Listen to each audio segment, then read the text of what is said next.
তো জানতো আমি ওকে ছাড়া বাঁচবো না। ও তো আগে আমাকে শুট করতে পারতো, তারপর তো নিজেকে শুট করতো, দুজনে একসাথে চলে যেতাম, তাহলে তো এত কষ্ট সহ্য করতে হতো না। আমার বার্থডেতে আমাকে আমার হাজবেন্ড একটা শাড়ি দিয়েছে, তার মাকে সে ব্র্যান্ডেড 2টা শাড়ি দিয়েছে। 2টা শাড়ি দিয়ে তার মার কাছ থেকে অনুমতি নিছে আমার বার্থডে করা। ইভেন আমাকে নিয়ে যে আমার হাজবেন্ড বাইরে গেছে রেস্টুরেন্টে খাওয়াতে, সেখানেও তার মাকে নিয়ে গেছে। সে তার মানে আমি আমার হাজবেন্ড রেস্টুরেন্টের একটা কর্নারে গিয়েছি, যে রেস্টুরেন্টগুলো সাজানো থাকে না, একটা ফটোশুটের ফটো বুথ থাকে, ফটো বুথে গেছি ছবি তোলার জন্য। সেটা নিয়ে তার মা রেগে টেগে রেস্টুরেন্ট থেকে বের হয়ে যাচ্ছিল। সেটা দেখে আমার হাজবেন্ড দৌড়ায় আসছে যে মা কি হয়েছে কি হয়েছে। বলে যে তোর তো সাহস কম না, তুই আমারে কাজের লোকের মতো চাকরের মতো কেক দিয়ে গিফট দিয়ে আমারে এনে পাহারা দিতে বসায় রেখে গেছিস। বলে যে না মা, আমি তো ছবি তুলতে গেছি, তোমারে নিয়ে যাব, ওরে নিয়ে একটু ছবি তুললাম, ওর জন্মদিন, এখন তো তোমারে নিয়ে যাইতাম। সাথে সাথে আমার হাজবেন্ডকে গায়ের উপরে চড়।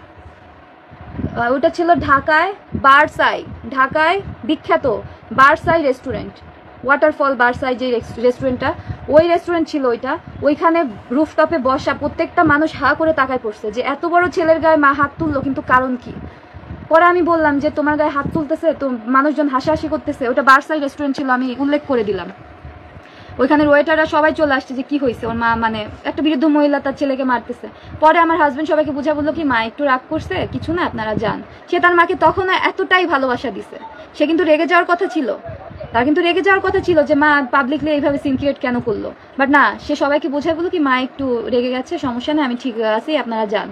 বারসাই রেস্টুরেন্টে এই ঘটনা তার মা করছে আমার বার্থডের দিন, অথচ তার মাকে আমার বার্থডেতে 2টা শাড়ি দিয়ে আমার বার্থডের অনুমতিও নিয়েছিল আমার হাজবেন্ড।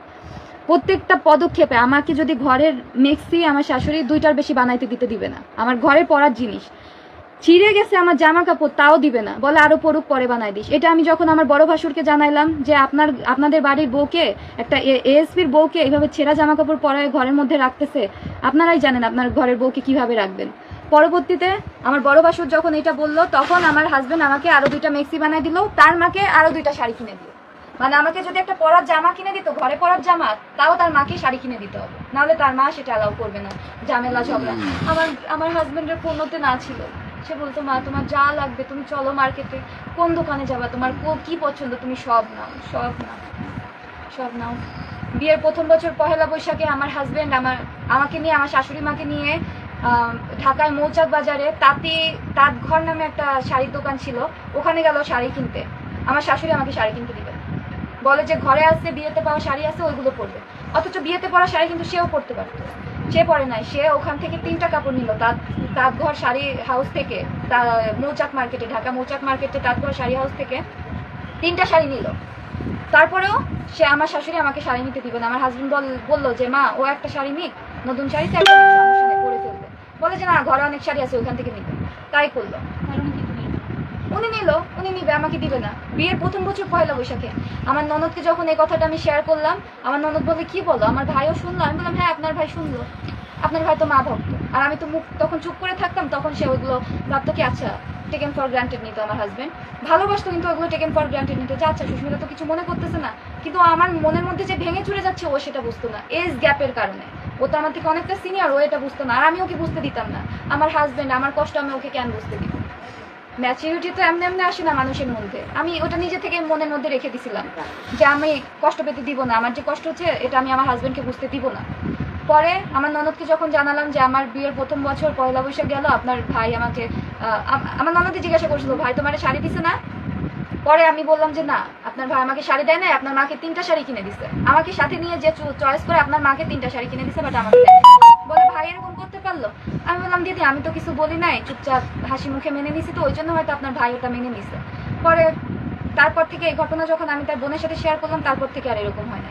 আমাকে একটা শাড়ি কিনে দিলে তার মাকে 3টা শাড়ি, লাস্ট দুর্গাপূজাতেও সেম করছে, পহেলা বৈশাখেও সেম করছে। আমাকে একটা জামা দিয়েছে আর তার মাকে 3টা শাড়ি দিয়েছে। এই যে কি বলবো, পয়লা বৈশাখে যে কিছুদিন আগে যে পয়লা বৈশাখ গেল চিটাগাং আড়ং থেকে, আমাকে একটা জামা কিনে দিল আর তার মাকে 3টা শাড়ি কিনে দিল।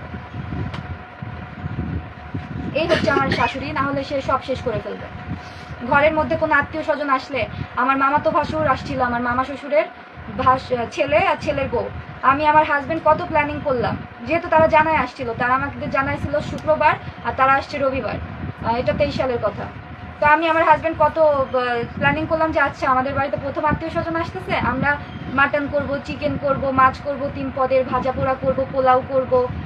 আমার শাশুড়ি মা এসে সব ভেস্তে দিল, বলে যে এত করার কি আছে, আমার ভাইয়েরই তো ছেলে আসতেছে, আমার ভাইয়ের ছেলে আর ছেলের বউ আসতেছে, আমি যেটা বলবো সেটা হবে।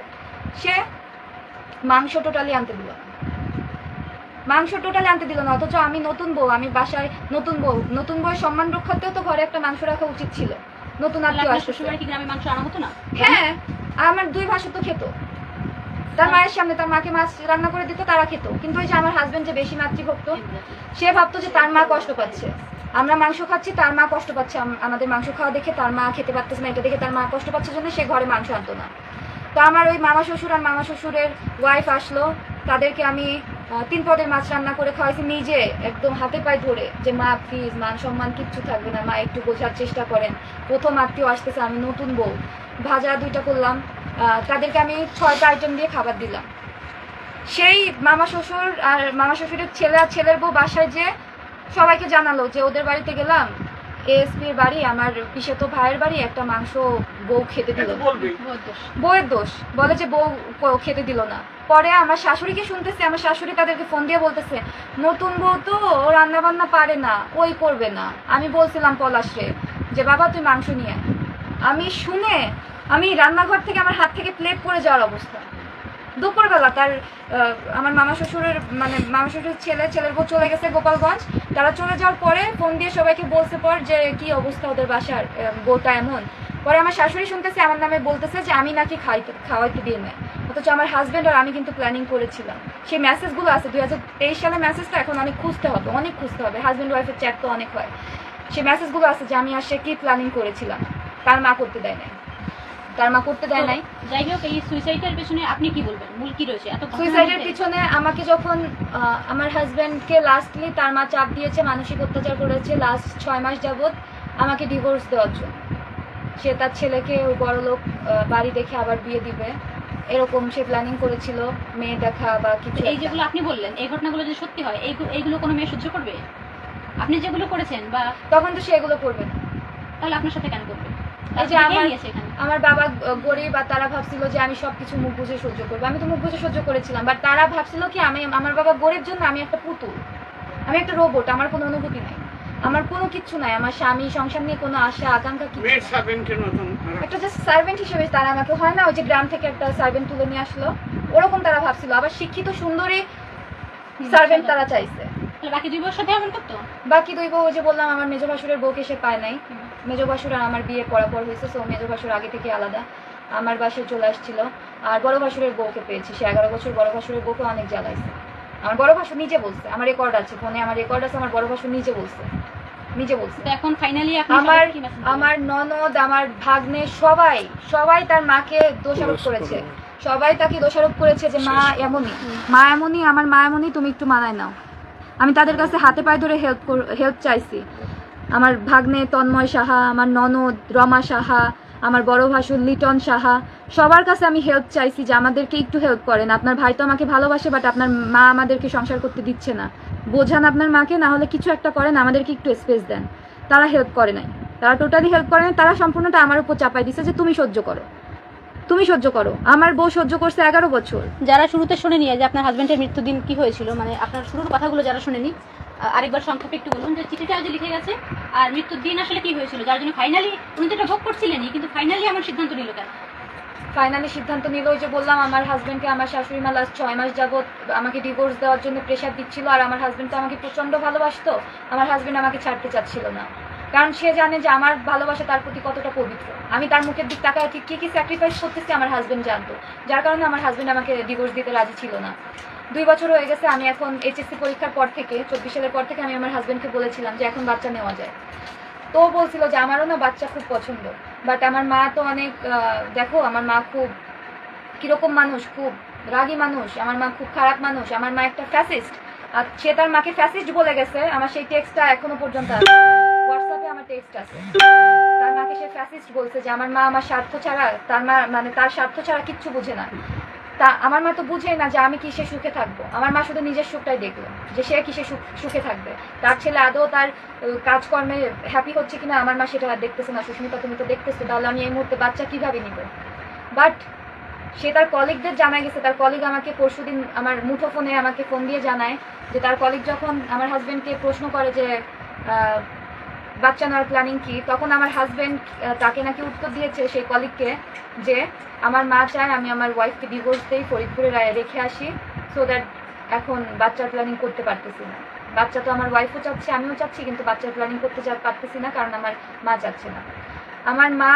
আমার মাকে কেউ না কেউ কানে মন্ত্রণা দিয়েছে। আমার হাজবেন্ড আমাকে বলছে যে আমার মাকে কেউ না কেউ কানে মন্ত্রণা দিয়েছে যে আমি যদি আমার ওয়াইফকে ছেড়ে দেই, মানে পলাশ যদি আমাকে ছেড়ে দিত, তাহলে ও আইনি ঝামেলায় করতো। আর ও যেহেতু এত উদ্ধতন একটা মানে কি বলবো, মানে কর্মকর্তা, এত উচ্চপদস্থ, সে যদি আমাকে ডিভোর্স দেয়, কমপ্লিটলি তার প্রমোশনে একটা দাগ পড়ে যাবে। সো দ্যাট সে তার মা এটা তার মাকে কে বলতে পারে এটা আমি এক্সাক্ট জানি না, কিন্তু তার মা কারোর কাছ থেকে শুনেছিল যে আমার ছেলে যদি ওই মেয়ের ছেড়ে দেয় তাহলে তার ছেলের কোনো চাকরিতে সমস্যা হবে কিনা। তো তার মাকে কেউ ভালো করে বুঝাই দিছিল যে হ্যাঁ, তার ছেলে যদি ওই বউকে ছেড়ে দেয় তাহলে তার ছেলের সমস্যা হবে, কিন্তু ওই বউ যদি ছেড়ে দেয় তাহলে কোনো সমস্যা হবে। সো দ্যাট আমার শাশুড়ি দিনের পর দিন আমার উপর অত্যাচার আরো বাড়াই দিল, যে যাতে আমি অতিষ্ঠ হয়ে আমি তার ছেড়ে চলে যাই, আমার শাশুড়ি। তো দিনকে দিন এত অত্যাচার সহ্য করার পর আমি সুইসাইডাল হয়ে গেলাম। আমি একটা পর্যায়ে এমন হলো, আমি আমার হাজবেন্ড মারা যাওয়ার আগের দিন বাসা থেকে বের হয়ে গেলাম। ওই যে বলেছিলাম আমার হাজবেন্ড যে সকালে আমাকে বাইটা দিয়ে গেছিলো, ওই সেই শুরু। আমার হাজবেন্ডের বাই দেওয়া থেকে শুরু আমার শাশুড়ির রাগারাগি। পরবর্তীতে সে আমার হাজবেন্ডকে আরও কয়েকটা কারণ দেখাইলো যে তোর বউ বাজার থেকে মাছ আনছিস, মাছের পিস কেটে ছোট করছে। আমার হাজবেন্ড শুনে অবাক, বলে যে না, আমি তো এবার বাজার থেকে মাছের পিসগুলো একটু ছোট করে আনছি, কারণ তো ওই মাছ কাটার টাইমে আমার অফিস থেকে একটা কল আসছিল, আমি কলে কথা বলার কারণে মাছ আল্লাহকে বলতে পারি না যে পিসটা একটু বড় করে কাটে। মাছ আল্লাহ নিজের মতো কেটে দিচ্ছে, আর একটা মাছ 4.5 কেজি ওজনের একটা রুই মাছ কেটে দিচ্ছে। কাটতে কতক্ষণ লাগে যারা বাজারে মাছ কাটে। সো দ্যাট ওই ফোন কলের কারণে আমি মাছের পিসটা এবার ছোট করে চলে আসছে। তো পরে আমার হাজবেন্ড আবার আমার শাশুড়ি বলতেছে না, আমি তোর বউকে দেখছি, সে রান্নাঘরে বসে মাছ কাটছে। তো পরে আমার হাজবেন্ড আমাকে ফোন দিচ্ছে যে সুস্মিতা তুমি কি মাছ কাটছো? আমি বললাম যে কি বলো, মাছ কাটবো কেন, কাজের মহিলাকে দিয়ে গেছে না ধুয়ে, কাজের মহিলা মাছ ধুয়ে দিয়ে গেছে, আমি তো তার সামনে প্যাক করে উঠায় রাখছি। আর এই কথাটা আমার শাশুড়ি কেন বলছে, আমার শাশুড়ি কাজের মহিলাকে বলে দিয়েছিল আমাদের বাসায় যে কাজ করে, যে তুমি তোমার মতো মাছ ধুয়ে নিজের মতো প্যাক করে উঠায় রাখবা, আমি আমার মতো বের করে রান্না করবো। কারণ কি, সে মাছের বড় বড় পিসগুলা তার ছেলের জন্য উঠায় রাখতো, আর সে রান্না করে খেয়ে নিত। তার ছেলে তখন অলরেডি অফিসে, সে যে খাচ্ছে সে কিন্তু তার ছেলে কিন্তু সেটা দেখে নেয়। সে তার নিজে খেয়ে তার ছেলের জন্য বড় পিসগুলো উঠায় রেখে আর যে পিসগুলো থাকতো ওটাকে 4 ভাগ করতো, একটা মাছের পিসকে 4 ভাগ করতো। সে তার ছেলেকে দেখাইতো যে আমাকে 1 পিস দিচ্ছে, ওই 4 ভাগের 1 পিস, আর তার মা 1 পিস খাচ্ছে। মানে ছেলের কাছে প্রুফ করতে যে তোর বউকে যা দিচ্ছে আমিও কিন্তু তাই খাচ্ছি বাবা, তুই কিন্তু আবার কিছু মনে করিস না, তোকে বড় দিচ্ছি কিন্তু তোর বউকে যা দিচ্ছে আমিও তাই খাচ্ছি, তুই আবার ভাবিস না তোর বউকে আমি খাওয়াচ্ছি না। কিন্তু অথচ আমি তাকে কয়েকদিনই ধরছি, রান্নাঘরে আমি গেছি কোনো কাজে ফিল্টার ভরতে বা কিছু, সে দেখতাম যে সে খাচ্ছে। সে বলে কি আমার কাজ করতে করতে খিদা লাগিয়ে গেছে। আমি বললাম না আমার সমস্যা নাই, খান, আমি ভাত দিব আর কয়টা। বলে যে না। এই হচ্ছে আমার শাশুড়ির কাহিনী। এখন সে যে ওই যে কাজের মহিলাকে বলে গেছে যে আমাকে যেন মাছ ধরতে না দেয়, তাহলে তো আমি দেখে ফেললাম যে মাছের পিস কতটা বড় না ছোট। সে ওইটাই হয়েছে আমার কাল, আমি কেন মাছটা প্যাক করলাম। কাজের মহিলা আমাকে বলছে যে আপু আপনাকে কিন্তু মাছ ধরতে বা দেখতে দিতেই নিষেধ করছে, আমি মাছ ধুয়ে যেন মাছ নিজের মতো উঠায় রেখে যাই, এটা কিন্তু আপনার শাশুড়ি আমাকে বলে দিচ্ছে, আপনি কি প্যাক করবেন? আমি বললাম না সমস্যা নাই, আমি যখন স্নান করতে যাবো তার আগে প্যাক করে উঠায় রেখে যাই। এইটা হয়েছে আমার কাল। এটা নিয়ে আমার হাজবেন্ডকে সে ধরছে যে আমি না তোর বউ মাছের পিস ছোট করে ফেলছে। বাট না, কাজের মহিলাকে আমি ফোন দিলাম, আমার হাজবেন্ডকে বললাম যে তুমি কথা বললে দেখো কালকে যখন কাজের মহিলা আসবে। তো কাজের মহিলা বললো যে না আপু আপনি তো আমার সাথে ছোট ছোট বিষয়ে পারিবারিক সমস্যা থাকলে কিভাবে সে কাজ করবে অফিসে। এখন ফাইনালি আপনি একটা মেসেজ সবার উদ্দেশ্যে। হ্যাঁ, আমি তাহলে শেষ করি। যেহেতু এখন তার শেষ মুহূর্ত চলে আসছে, আমি এই ঘটনার পর আমি বললাম যে তুমি যদি এই ঘটনার উপর কোনো স্টেপ না নাও আমি বের হচ্ছি বাড়ি থেকে। তো আমি বাড়ি থেকে বের হলাম। সে আমার বের হওয়ার খবর শুনে সে বাসায় চলে আসছে তার অফিস থেকে। এটা কত তারিখের ঘটনা? 6 মে। 6 মের ঘটনা, দুপুর 2:30টার ঘটনা। আমি বাড়ি থেকে বেরোয় যাচ্ছি শুনে সে অফিস থেকে চলে আসছে, যেহেতু অফিস পাশাপাশি ছিল, বাসার পাশাপাশি। এসে সে আমাকে বলতেছে তুমি বের হয়ে যেও না। আমি বললাম আমি বের হবো, তুমি স্টেপ না নিলে আমি বের হবো। বলে আমি আমার মার বিরুদ্ধে কোনো স্টেপ নিবো না। আমি বললাম তাহলে তুমি তোমার মাকে নিয়ে থাকো, আমি যাচ্ছি, আমি এখন যে সুইসাইড করবো। সে এটা শুনে আমার পিছন পিছন আসতেছিল আমাকে আটকানোর জন্য আমার হাজবেন্ড, যে তুমি যেও না, না না এটা করো না। তো আমার শাশুড়ি আবার আমার হাজবেন্ডকে পিছন দিয়ে ধরছে যে না তুই না খেয়ে বাসা থেকে বেরোতে পারবি না, ওর সাথে যাবি, ও জেনে যায় যাক মরুক গে। আমার শাশুড়ির কথা, যে জেনে যায় যাক মরুক গে, তুই না খেয়ে যাইতে পারবি না, আমি রান্না করছি তুই এখান থেকে খাবি, আমি খাওয়াই দেবো তারপরে যাবি। তো আমার হাজবেন্ডও আমার পিছনে না এসে তার মায়ের কথা শুনে সে পাত পেরে মাছ দিয়ে ভাত দিয়ে খেয়ে আসলো। আমি তখন তার অফিসে পৌঁছে গেছি। অফিসে পৌঁছে আমি কিছুক্ষণ পর দেখলাম, কিছুক্ষণ না, সে প্রায় 45 মিনিট পর আসছে তার অফিসে আমার হাজবেন্ড এসে। আমি যখন বললাম, আমি সিঁড়িতে নামতে নামতে, আমাকে লিফটে উঠতে দেয় নাই, আমি সিঁড়িতে নামতে নামতে শুনেছি যে তার মা তাকে বলছে না খেয়ে যেতে পারবি না। যখন আমি বললাম কি তুমি কি সত্যি খেয়ে দিয়ে আসলা, তোমার ওয়াইফ সুইসাইড করতে যাচ্ছে এই কথা শুনেও তোমার মাতৃভক্তি এত যে তুমি তোমার ওয়াইফ মরতে যাচ্ছে, তুমি তারপরে তোমার মায়ের কথা না ফেলে খেয়ে দিয়ে তারপরে তোমার ওয়াইফ মরলো না বাঁচলো সেটা দেখতে আসছো, এই বলে আমি আর কোনো কথা বলি নাই। পরে ওই অফিসের যে বস ছিল, বসের বউ ছিল, তারা আসলো, তাদের সাথে কিছু কথাবার্তা হলো। তাদেরকেও আমার হাজবেন্ড সব ঘটনা খুলে বলছে যে তার মা কতটা পরিমাণে প্রেশার দিচ্ছে, কতটা ফ্যাসিস্ট তার মা, তা সে বাচ্চা নিতে কেন পারতেছে না। সেই অফিসার আর অফিসারের বউকে বলে গেছে, এখনো তারা আছে, আশা করি তারা আমার পাশে আছে, তাদেরকে যদি আপনারা কেউ জিজ্ঞাসা করেন তারা বলতে পারবে। আমার হাজবেন্ডের অফিসের বস, নাম বলুন, যার কাছে বলেছিল কেন কি, সে RAB 7 CPC 3 company commander, Chandgaon camp. তার কাছে আপনারা খোঁজ নিলে আপনারা জানতে পারবেন আমার হাজবেন্ড কি বলছে না না বলছে। তো এই মুহূর্তে আমার হাজবেন্ড, পরে সেই বস আর বসের বউ আমাকে যেহেতু খুব ভালোবাসে বললো যে বোন তুমি একটু থামো, তোমার হাজবেন্ডের তো খুব কষ্ট, বুঝোই তো তোমার শাশুড়ি কিভাবে তোমার হাজবেন্ডকে চাপ দিচ্ছে, তো তুমি না হয় কতদিন আমাদের ক্যাম্পেই থাকো। আমাকে 4 দিনের থাকার ব্যবস্থা করে দিল ওই কোম্পানি কমান্ডার তাদের ক্যাম্পে। তো আমার হাজবেন্ড রাখবে না, বলে যে না এখানে আমি রাখবো না, তুমি আমার সাথে বাসায় চলো, সব ঠিকঠাক হয়ে গেছে যখন বাসায় চলো। আমার সেই কোম্পানি কমান্ডার ভাইয়া আমার হাজবেন্ডকে এটাও বোঝাইলো যে ভাই আপনি আপনার মাকে যে বোঝান যে এই মেয়েটা যে বাসা থেকে বের হয়ে গেছে, এখন যদি এই মেয়েটার কোনো সমস্যা হয় এর দায় কিন্তু আমার আসবে, এর দায় কিন্তু আমার চাকরি চলে যাবে, মা তুমি একটু নিজেকে সামলাও। তো আমার হাজবেন্ড কখনোই সেটা মানতে রাজি না, বলে যে না ভাইয়া সমস্যা নাই, আমি আমার মাকে মিথ্যা বলি নাই, আমার মা জানে আমার ওয়াইফ আপনাদের অফিসে আসছে, তো আমার মা এটা বিশ্বাস করবে না। ওই কোম্পানি কমান্ডার ভাই অনেক চেষ্টা করেও আমার হাজবেন্ডকে বোঝাইতে পারে নাই। সে রাত 9:30টার দিকে আমাকে নিয়ে অফিস থেকে বাসায় গেল। বাসায় যে আমি খাওয়া দাওয়া করি নাই, অফিস থেকে ওই কোম্পানি কমান্ডার কিছু স্ন্যাক্স তার বউকে দিয়ে আমাকে খাইয়ে দিয়েছিল, সেটাই আমার লাস্ট খাওয়া আমার হাজবেন্ডের সাথে বসে। বাসায় এসে আমরা রাতে হ্যাপি এন্ডিং করলাম, আমরা হ্যাপিলি আমরা হাজব্যান্ড ওয়াইফ সব ঝামেলা ঝঞ্ঝাট সব মিটমাট করে আমরা ঘুমাইলাম। কারণ আমার একটা শুধু মাথায় ঘুরতো যে আমার হাজব্যান্ড তো ঘুমাইতে পারবে না, আমি যদি ঝামেলা রাগারাগি নিয়ে শুয়ে পড়ি আমার হাজব্যান্ড ঘুমাইতে পারবে না। সো দ্যাট আমি সব ঝামেলা মিটাইয়া তারপরে আমি ঘুমাইতে গেলাম আমার হাজব্যান্ডের সাথে। পরের দিন সকালে আমার শাশুড়ি আবার সেম ক্যাচাল, সেম ঝগড়া, সেম ঝঞ্ঝাট। পরে আমার আর সহ্য হলো না, আমি আমার হাজব্যান্ডকে বললাম এবারও যদি তুমি বিচার না করো আমার আর কিছু করার নেই। ওই যে বললাম যে আঘাত করছে ওই দিনের ঘটনা তো বললাম। তো লাস্টলি আমার হাজব্যান্ড কথা বলছে তার মার সাথে, কথা বলে বাসা থেকে বেরোয় হয়ে গেছে, আর কথা হয় নাই ওই দিনকে। সকালের পর থেকে আমার হাজব্যান্ডকে ও যাওয়ার আগে আমাকে একবার বাইও বলে যায় না, একটা হিন্টসও দিয়ে যায় নাই যে আমি বুঝবো। ও আমাকে বলেও না যে তুমি ভালো থেকো, কোনো হিন্টস দিলে আমি বুঝতে পারতাম যে ও কিছু একটা করতে যাচ্ছে, আমাকে কিচ্ছু বলে দেয়, কিচ্ছু না, একটা ফোনও দেয় না।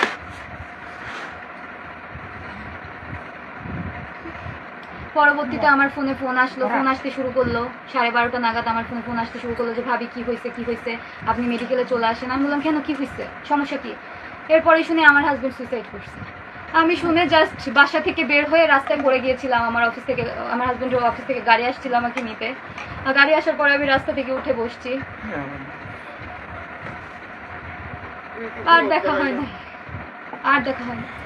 আমাকে দেখতে দেয় নাই। বেলা 2:30 অবধি আমার হাজবেন্ডকে তারা দেখতে দেয় নাই। তারা আমাকে বললো হাজবেন্ডের চিকিৎসা চলতেছে, ডাক্তার দেখা করতে দিবে না। আমি যখন সবকিছু ছেড়ে ছুড়ে সবাইকে এক প্রকার জোর করে ধাক্কা দিয়ে যখন হসপিটালের ভিতরে দৌড়ে চলে গেলাম, দেখলাম কোথায় একটা সাদা কাপড় দিয়ে লাশ ঢাকা। আমার হাজবেন্ডের রানার কনস্টেবল ওইখানে সাদা কাপড় দিয়ে ঢাকা, আর রক্ত। আমি কিচ্ছু মানি নাই, সবাই আমার হাত ধরে আমি সবাইকে ছেড়ে ছুড়ে ওইখানে যে কাপড়টা উঠাই দেখি আমার হাজবেন্ড শোয়া। ওর নাকে মুখে রক্ত, ওর এত রক্ত, এত যে রক্ত, বান্ডিল বান্ডিল টিস্যু ভিজে গেছে রক্তে, তাও তলিয়ে যাচ্ছে।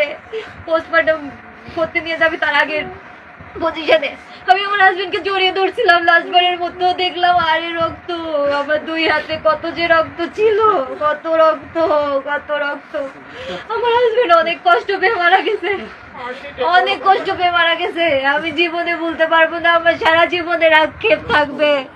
আমি আমার শাশুড়ির হাতে পায়েও ধরে বলেছিলাম যে আমার একটু সংসারটা করতে দেন, আমার শাশুড়ি আমাকে সংসার করতে দেয়নি।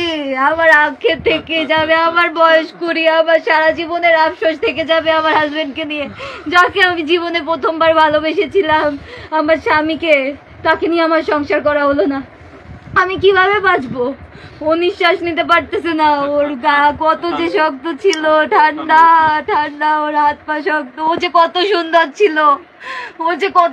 ছিল, আমার হাজবেন্ডের মতো সুন্দর ছেলে আমি দেখি নাই আমার লাইফে দেখি নাই। ও আর আসবে না, ও আমাকে এসে জড়িয়ে ধরবে না। ও যাওয়ার আগে আমাকে একবার বলেও গেল না, যাওয়ার আগে আমার একবার হাগও করলো না, জড়িয়েও ধরলো না। ও নিজের মতো চলে গেল, কত অভিমান, কত কষ্ট নিয়ে যে ও চলে গেল, কত অভিমান নিয়ে চলে গেল। আমাকে নিয়ে যেতে পারতো, ও তো আমাকে ভালোবাসতো, ও তো জানতো আমি ওকে ছাড়া বাঁচবো না। ও তো আগে আমাকে শুট করতে পারতো, তারপর তো নিজেকে শুট করতো, দুজনে একসাথে চলে যেতাম, তাহলে তো এত কষ্ট সহ্য করতে হতো না। নিজেকে শুট করতো, দুজনে একসাথে চলে যেতাম, তাহলে তো এত কষ্ট সহ্য করতে হতো না। আজকে আমাকে এই যে প্রেস মিডিয়া, এই যে লাইভে আসতে হচ্ছে আমার স্বামীর মৃত্যু নিয়ে আমাকে কথা বলতে হচ্ছে। আমার স্বামী আমাকে কি করে দিয়ে চলে গেল, ওর মায়ের দায়িত্ব সেই দুই ভাইয়ের উপর, ওর সয় সম্পত্তি সবকিছুর উপর দিয়ে গেল, আর আমার দায়িত্ব দিয়ে গেল ওই কয়েকটা স্বর্ণের উপরে। আমার হাজবেন্ড সৎ মানুষ ছিল, ওর স্বর্ণ বেশি নাই। আমাদের বাসা তো সিলগালা করা আছে, টিম ঢুকুক, বাসায় টিম ঢুকে যত স্বর্ণ আছে বের করে আনুক, দেখুক তারা কয়টা স্বর্ণ আছে। ওইটুকু স্বর্ণের উপর আমার জীবনের দায়িত্ব দিয়ে গেল, যে কিনা আমার সারা জীবনের দায়িত্ব নিয়েছিল, আমাকে একটু থাকতে দিল না আমার শাশুড়ি। এখানে হাজার হাজার মেয়ে আপনার জন্য কাছে, আপনার মতো যারা ফেস করে, আমার শাশুড়ি আমাকে একটু সংসার করতে দিল না। আমার স্বামী অনেক আফসোস নিয়ে মারা গেছে। দেখুন উনি দুবার স্ট্রোক করেছে সুস্মিতার বাবা, এখানে ঘর এখনো শোকে স্তব্ধ। এখানে আমার স্বামী অনেক আফসোস নিয়ে মারা গেছে, বাড়ির প্রতিবেশীরা পর্যন্ত আমার স্বামী অনেক অভিমান, অনেক আফসোস নিয়ে মারা গেছে। ওর মায়ের প্রতি ওর একরাশ অভিমান ছিল যে মা কেন বুঝে না যে তার ছেলে কি সে সুখী থাকবে, সে বুঝে না যে তার বউ ভালো না থাকলে সে কিভাবে সুখে থাকবে। আমার স্বামীর এত আফসোস অভিমান নিয়ে, এত কষ্ট দিয়ে নিজেকে নিয়ে মারা গেল সে।